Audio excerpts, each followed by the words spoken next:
there is a new star in town, and his name is George.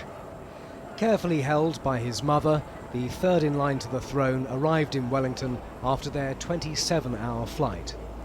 If he was jet-lagged, George hid it well and seemed to take the whole thing in his stride.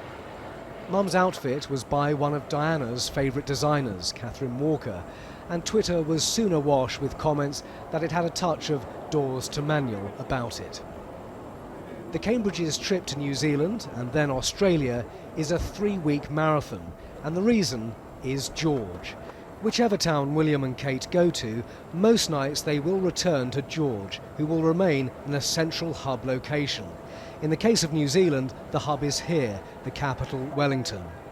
Giving a little jig as they headed into the terminal, George's first public engagement came to an end. It wasn't the only first today. George's new Spanish nanny, Maria Barallo, was also making her debut.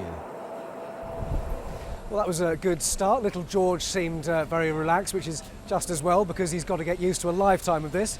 You won't be surprised to find out we're not the only camera here. There were all this lot too. Then it was off to Government House for the traditional welcome. George and his nanny didn't come to this, but for Kate it was her first hongi, the native Maori way to say how do you do.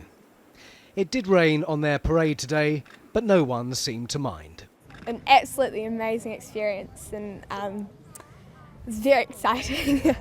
Strange to think that we actually met them and at the Royal, because they just walked up and said hello like normal people. One day William is destined to be King of New Zealand, and as part of the formalities he had to pick up a feather and participate in a stare-off with the warrior representing the Maori nation.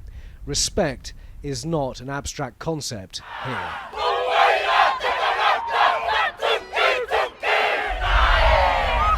William has seen these ceremonies before, but it was another first for Kate, and worth remembering that if this is the welcoming ceremony around these parts, you really don't want to put a foot wrong. Simon Viger, 5 News, Wellington.